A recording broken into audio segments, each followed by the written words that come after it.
Hi friends, నేను మెమ్మన్ కేంద్రాలో ఉన్నారు. Friends, Dhanush main లీడ్కి వచ్చిన కరా మూవీ అయితే చూసొచ్చాను. నాకు పర్సనల్లీ మూవీ చాలా బాగా నచ్చింది ఫ్రెండ్స్.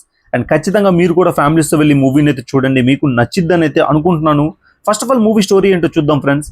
ఇది రామాపురం అనే విలేజ్ బ్యాక్డ్రాప్లో జరిగే సింపుల్ స్టోరీ అని చెప్తాను. హీరోకి డిఎస్పీకి ఒక చిన్న క్లాష్ అయితే వస్తుంది. అసలు ఆ గొడవ ఏంటి, ఎందుకు స్టార్ట్ అవుతుంది, దాన్ని ఎలా రిజాల్వ్ చేసుకుంటారు, ఆ తర్వాత ఏం జరుగుతుంది అనేది మూవీ స్టోరీ. ఫ్రెండ్స్, ఆనెస్ట్గా మూవీలో ఎమోషనల్ సీన్స్ అయితే నెక్స్ట్ లెవెల్ అని చెప్తాను. ఫస్ట్ ఆఫ్ ఆల్ ఈ మూవీలో పాజిటివ్స్ గురించి మాట్లాడుకుందాం. హానెస్ట్గా ధనుష్ పర్ఫార్మెన్స్ అయితే నెక్స్ట్ లెవెల్ అని చెప్తాను. కరస్వామి క్యారెక్టర్లో ధనుష్ చేసిన పర్ఫార్మెన్స్ ఏదైతే ఉందో ఖచ్చితంగా మనం ఇంప్రెస్ అవుతాం ఫ్రెండ్స్. ఆ తర్వాత హీరోయిన్ మమిత అయితే శైలు క్యారెక్టర్లో ఎక్సలెంట్ పర్ఫార్మెన్స్ ఇచ్చిందని చెప్తాను. తన ప్రీవియస్ మూవీస్ కంపేర్ చేస్తే ఈ మూవీలో క్యారెక్టర్కి మీరు ఖచ్చితంగా సర్ప్రైజ్ అవుతారు. అండ్ ఆ తర్వాత డిఎస్పీ క్యారెక్టర్లో సూరజ్ గారి గురించి మాట్లాడుకోవాలి. రీసెంట్గా యూత్ మూవీలో ఫాదర్ క్యారెక్టర్ చేసి చాలా బాగా ఇంప్రెస్ చేశాడు. ఈ మూవీలో డిఎస్పీ క్యారెక్టర్ అయితే నిజంగా ఇరగ తీశాడని చెప్పాలి. డిఎస్పీ సూరజ్కి ధనుష్కి మధ్య సీన్స్ అయితే ఈ మూవీలో చాలా బాగా వచ్చాయి ఫ్రెండ్స్. ఖచ్చితంగా వీళ్ళిద్దరూ స్క్రీన్ మీద కనిపించినప్పుడు మనకైతే విజిల్స్ వేయాలనిపిస్తుంది.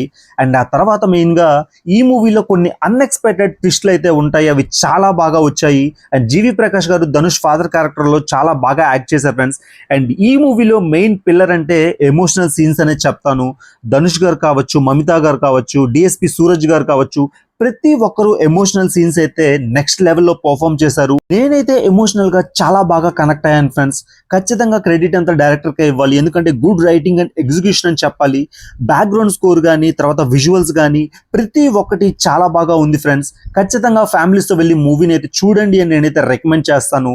ఇప్పుడు నెగిటివ్స్ గురించి చెప్పాలంటే సాంగ్స్ అయితే అంతగా ఇంప్రెసివ్గా లేదు ఫ్రెండ్స్. అండ్ ఫస్ట్ హాఫ్లో 15 to 20 minutes స్టార్టింగ్లో ఆ నరేషన్కి కొంచెం ఎక్కువ టైం తీసుకున్నారనే ఫీలింగ్ అయితే కలిగింది. అండ్ ఆ రిమైనింగ్ మూవీ అంతా నిజంగా చాలా బాగా వచ్చింది. ఖచ్చితంగా ఆల్రెడీ మీరు ఎవరైనా మూవీ చూస్తుంటే మీకు ఎలా అనిపించిందో ఖచ్చితంగా కమెంట్స్ చెప్పండి, నేను తెలుసుకుంటాను ఫ్రెండ్స్.